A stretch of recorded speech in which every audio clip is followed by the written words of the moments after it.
देखिए ये इस तरह से आ गया।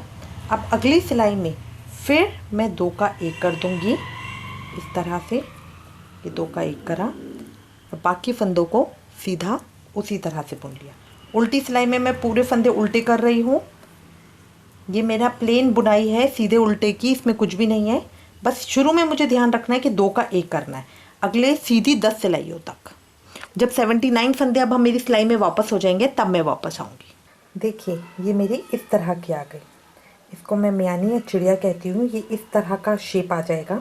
ये मेरा एक्स्ट्रा स्पेस हो जाता है ताकि बच्चा डायपर पहने या कुछ, उसको नीचे स्पेस मिल जाता है। ठीक है, अब मुझे इसका थाइस का ऊपर का आसन बनाना है। ये देखिए अब मेरी सिलाई के अंदर पूरे 79 फंदे ही हैं, जिससे मैंने यहाँ से शुरू किया था उतने ही फंदे अब हैं। ये इतना मैंने एक्स्ट्रा पोर्शन बनाया है। खाली 10 फंदे मैंने बढ़ाए थे यहाँ पे और 10 फंदे एक एक करके कम कर दिए, तो 20 सिलाई के अंदर मेरे 10 फंदे कम हो गए हैं।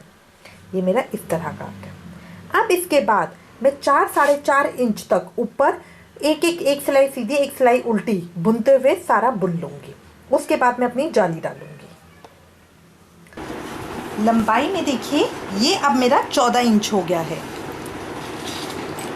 ये देखिए ये मेरा पूरा 14 इंच हो गया है लंबाई के अंदर। लंबाई के अंदर ये मेरा पूरा 14 इंच हो गया है। ठीक है, अब मुझे इसके बाद अब मैं 5 इंच इसके बाद प्लेन जो मेरे 79 फंदे हैं उनको एक सीधी सिलाई और एक उल्टी सिलाई करके 5 इंच का और बुन लूँगी, जिसको हम आसन बोलते हैं। ये मैं आसन बना रही हूँ। आसन में 5 इंच का और बुन लूँगी।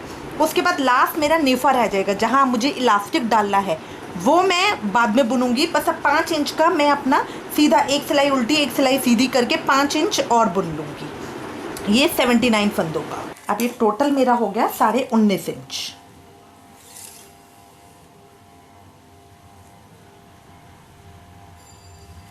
टोटल हो गया मेरा 19.5 इंच। ठीक है, अब इसके बाद मैं जाली डालूंगी। इसके बाद मैं जाली डालूंगी। जाली हम डालते हैं ताकि हम पजामी के अंदर इलास्टिक डाल सकें। ठीक है, जाली किस तरह से डालनी है वो मैं आपको बता रही हूँ। ये देखिए पहले 2 फंदे मैं सीधे बनूंगी। पहले 2 फंदे मैंने सीधे बुने, फिर धागे को आगे करके अगले तीसरे फंदे के ऊपर ये मैंने जाली डाली। ठीक है, अगले जो 2 फंदे इनको मैं 2 का 1 करूँगी। इनको मैं 2 का 1 करूँगी। ठीक है, अब देखिए 5 फंदों पे मैंने किया और 5 फंदे मेरे पास हैं। दोबारा देखिए पहले 2 फंदों को मैं सीधा बुनूंगी 1 2, तो मेरा तीसरा फंदा होगा उस पे धागे को आगे करके बुनना मुझे सीधा ही है, इसको हम जाली डालना बोलते हैं। ये तीसरा फंदा मैंने बुन लिया। चौथे और 5वें फंदे को मैं 2 का 1 कर दूंगी। इस तरह जाली भी डल जाएगी और मेरे फंदे उतने के उतने रहेंगे। इसमें फंदे मुझे बढ़ाने या घटाने नहीं हैं। ठीक है, पहले 2 फंदों को सीधा बुनूंगी। 2 फंदों को सीधा बुना, आगे को आगे करके तीसरे फंदे पे जाली डाली। चौथा और 5वां फंदा 2 का 1 कर लिया। अब यहाँ पे आप देखेंगे ना बहुत छोटे छोटे छेद बन जाते हैं जिसमें हम इलास्टिक डाल सकेंगे। ठीक है, इस तरह करके मैं अपनी पूरी रो कर लूँगी। 2 फंदे सीधे बुनूंगी, तीसरे फंदे पे जाली डालूंगी, चौथे और 5वें फंदे को 2 का 1 करूँगी। इस तरह करते हुए मैं अपनी पूरी रो कंप्लीट कर लूँगी। ये देखिए ये सिलाई पूरी हो गई है। अब इसके बाद उल्टी सिलाई में पूरी एक एक फंदा उल्टा बुन लूँगी। जो खाली फंदे हैं जाली डालना आई होप आपको आता होगा। इससे रिलेटेड एक वीडियो भी है जाली डालने की, आप वो भी देख सकते हैं। उल्टी सिलाई पूरी उल्टी कर लेंगे। उसके बाद एक सीधी और एक उल्टी सिलाई, 3 सिलाइयाँ करने के बाद चौथी सिलाई पे जब मैं सीधी सिलाई पे आऊँगी तब मैं फंदों को बंद करूँगी। ठीक है, ये मेरी पजामी तैयार होने का लास्ट पेज है। तो अब मैं पहले 3 सिलाइयाँ कर लूँगी, एक उल्टी एक सीधी और एक उल्टी। ये देखिए ये इस तरह से कंप्लीट हो गया है। ये मेरी इस तरह से जालियाँ आ जाती हैं जिसके अंदर मैं इलास्टिक डालूँगी। ठीक है, ये मेरी इस तरह से आ गया। अब इसके बाद ये मैंने 3 सिलाइयाँ कर ली हैं, एक उल्टी 2 एक सीधी फिर एक उल्टी। ये 3 सिलाइयाँ करने के बाद अब ये चौथी सीधी सिलाई पे मैं इसको बंद करूँगी। तो पहले मैं एक सीधा बुनूँगी, फिर दूसरा सीधा बुनूँगी, जो पीछे वाला फंदा है उसको आगे वाले फंदे के ऊपर से निकाल दूंगी। ये मेरा एक बंद हो गया। अब फिर दोबारा एक सीधा बुना, पीछे वाले फंदे को आगे वाले फंदे के ऊपर से निकाल दिया, ये मेरे 2 बंद हो गए। फिर एक और बुना, पीछे वाले फंदे को आगे वाले फंदे के ऊपर से निकाल दिया। अगला बुना, पीछे वाले फंदे को आगे वाले फंदे के ऊपर से निकाल दिया। ये इस तरह किनारी बनती हुई आएगी। ये करते हुए मैं अपने सारे फंदों को बंद कर लूँगी। ये देखिए एक एक करके ये मैंने सारे बंद कर दिए हैं। मेरा इस तरह आ गया। ये मेरा लास्ट फंदा है। लास्ट फंदे को खींच के मैं इस तरह से कट करूँगी। धागे में से इसको 2 बार इस तरह से निकालूंगी और यहाँ पे इसको खींच दूँगी, तो ये मेरी गांठ लग गई। ठीक है, अब ये मेरा पूरा पेज तैयार है। ये मेरा पूरा पेज तैयार है। ठीक है, ये मेरा इस तरह से आ गया। अब इसके बाद मैं सेम इसी तरह से एक दूसरा और बनाऊंगी। 2 पैरों के लिए इसी तरह से दूसरा और बनाऊंगी। ये देखिए ये मैंने सारे बंद कर लिए हैं और ये इस तरह से आ गया।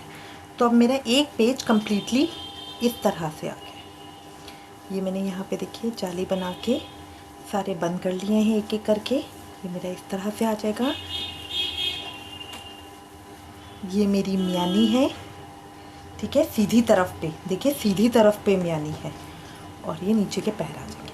अब सेम इसी तरह का एक पेज हम और बना लेंगे। ये देखिए ये एक पेज और मैंने सेम तैयार कर लिया है। बिल्कुल सेम प्रोसेस है, इसमें कुछ चेंज नहीं करना।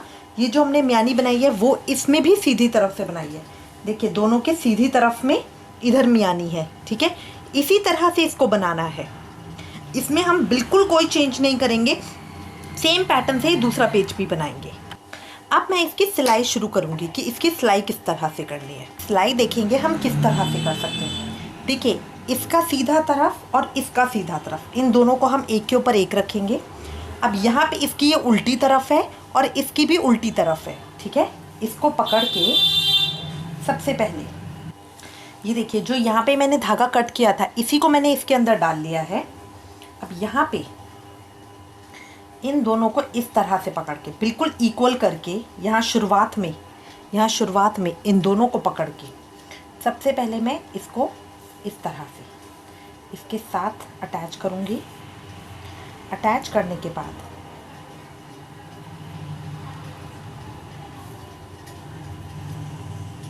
अब एक एक छोटे छोटे टांके देखिए इस तरह से सुई मैंने यहाँ डाली और यहाँ से निकाली है। अगर आप चाहें इस तरह सर्कल सर्कल करके भी सिलाई कर सकती हैं, बट यह है कि बड़े चीज़ों के ऊपर इस तरह से सिलाई करना ज़्यादा इजी रहता है। जो मेरा धागा है उसके आगे से मैं सुई डाल रही हूँ और धागे के पीछे सुई को निकाल रही हूँ। जो मेरा ये धागा है इसके मैंने आगे सुई को डाला और पीछे से सुई को निकाला इस तरह से, तो ये मेरा टांका लग जाएगा। देखिए यहाँ पीछे की तरफ बड़ा लगता है, आगे की तरफ छोटा लगता है।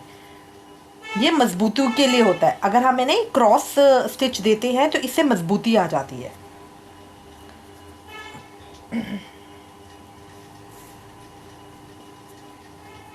अब इन दोनों को इस तरह इक्वल करते हुए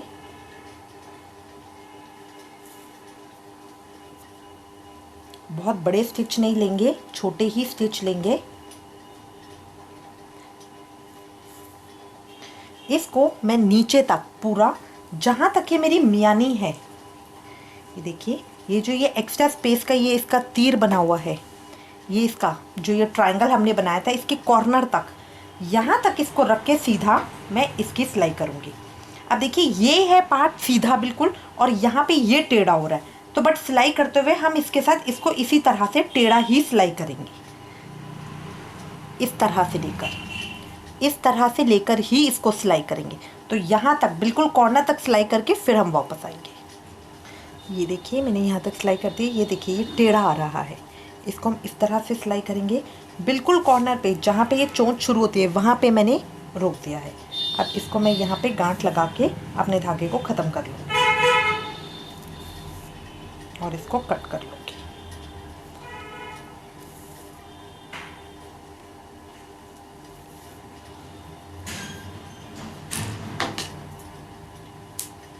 ये मैंने कट कर लिया।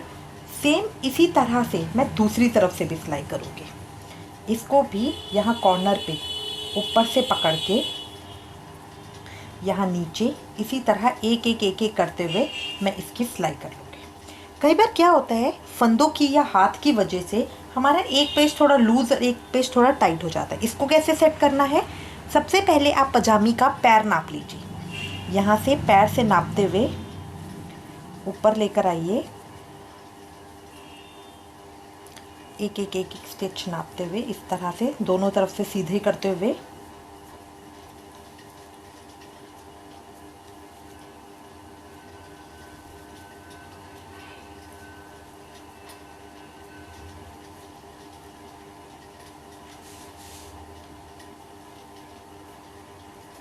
यहाँ तक हम लाएंगे और उसके बाद इसको इस तरह से खींच के, चाहे वो आगे वाला पेज हो या पीछे वाला पेज हो, इस तरह से इक्वल कर लेंगे।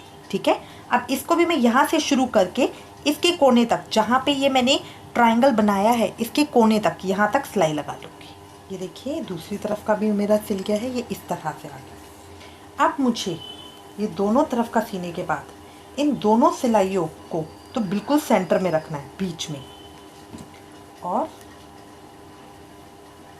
इस तरह करके अब मेरी ये पैरों पे इस तरह से एक लंबी यू सिलाई लगेगी। ठीक है, एक तरफ से मैं शुरू करूँगी पैर, ये पूरी यहाँ से यू सीते हुए पूरी यहाँ तक लेकर आऊँगी। पूरे मैं अपने पैरों को यहाँ तक पूरी सिलाई कर दूँगी।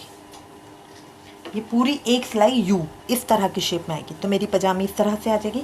अब आसन के लिए देखिए, ये जो मैंने आसन बनाया है इस तरह से, ये जो मैंने आसन बनाया है, इसमें जो ये जाली डाली है, इस जाली डालने का मेन पर्पस क्या होता है, कई बार क्या होता है बच्चे की हाइट बढ़ जाती है बट वो उसका आसन पे से ठीक आ रही होती है पजामी। तो सबसे पहले अभी हम इसको इस तरह से मोड़ देंगे, क्योंकि अभी हमने आसन की लंबाई ज़्यादा रखी है। जब बच्चे की हाइट बढ़ने लगेगी तो हम इसको खोल देंगे और जो ये जाली डाली है इसमें इलास्टिक को डाल देंगे।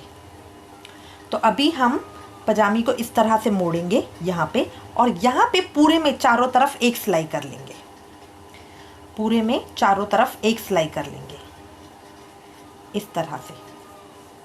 जहाँ मैंने जाली बनाई है उतना हिस्सा छोड़ के, क्योंकि मेरे इलास्टिक डालने के लिए बस इतना ही बहुत है। ठीक है, हमें ये देखनी है कि हमारी पजामी की हाइट छोटी नहीं होनी चाहिए।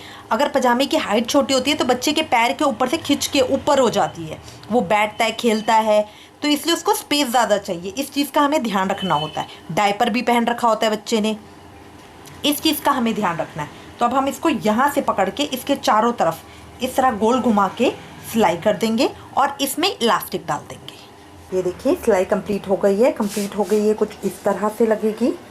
ये पोंचे मेरे इस तरह से आ गए हैं। अब आप देखेंगे ये बीच में जो स्पेस आया है ये मेरा है जो मैंने मियानी बनाई थी, एक्स्ट्रा जो स्पेस दिया था, इससे यहाँ पे एक्स्ट्रा स्पेस आ गया। देखेंगे ना आप, ये बिल्कुल वी बनकर नहीं आया है। इसका फ़ायदा यही रहता है कि बच्चे को स्पेस मिलता है डायपर के लिए, खेलने के लिए, पैर वो चौड़े करता है उसके लिए। ये ऊपर देखिए यहाँ मोड़ के ये इस तरह से आया है, ये मोड़ा है मैंने। सिर्फ सिंपल नॉर्मल सिलाई की है। आगे की तरफ बहुत छोटे टांके लेंगे, ये देखिए आगे की तरफ बहुत छोटे टांके हैं, पीछे से इस तरह से आएगा। ठीक है, अब म्यानी में ये देखिए पूरी जो मैंने एक्स्ट्रा बढ़ाए थे वो पूरे आपको एक्स्ट्रा यहाँ पे दिख रहे हैं। ये पूरे जितने एक्स्ट्रा हैं ये इस तरह से आ रहा है। ये सिलाई मेरी इस तरह से आएगी। ठीक है, एक इस तरफ आ रही है और पीछे की साइड देखेंगे वो ऐसे आ रही है। ठीक है ना, तो मेरे इसी तरह से आना चाहिए ताकि ये जो दोनों तरफ का स्पेस है वो मिलेगा। ये प्रॉपर जो ट्रायंगल है वो बनकर आएगा।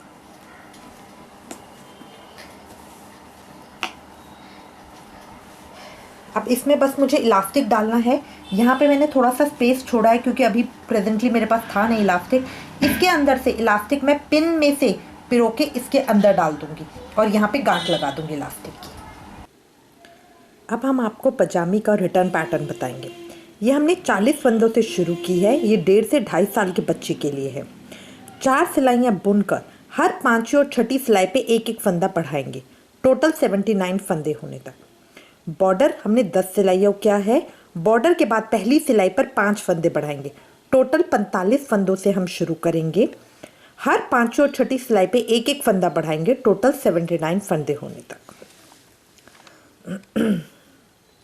नीले रंग की हमने 11 सिलाइयाँ की हैं, जिसमें हमारे 57 फंदे हुए। 57 फंदों के बाद हर पांचवी और छठी सिलाई पे एक एक फंदा बढ़ाया है। ठीक है, जब हमारी पजामे की लंबाई पूरी हो जाएगी फिर हम उसमें चिड़िया डालेंगे, यमयानी। इसमें हम 10 फंदे एक्स्ट्रा डालेंगे। 79 फंदे होने के बाद 10 फंदों को एक एक करके घटा देंगे, तो ये हमारा ट्रायंगल शेप में ऐसे टेढ़ा बनकर आ जाएगा। लंबाई हमारी 14 इंच की हो जाएगी। उसके बाद फिर हम 5 इंच का प्लेन बुनेंगे। ठीक है, साइड का ध्यान रखना है, दोनों पेच में चिड़िया सीधी तरफ बनेगी। लास्ट में हम जाली डालेंगे। उसके बाद 4 सिलाइयाँ बुनकर 5वीं सिलाई में बंद कर देंगे। आई होप आपको ये अच्छा लगेगा और इसको आप बहुत जल्दी ट्राई करोगे। इससे रिलेटेड अगर आपके पास कोई भी कमेंट्स या सजेशन है तो प्लीज़ मुझे लिखिएगा। Thank you for watching.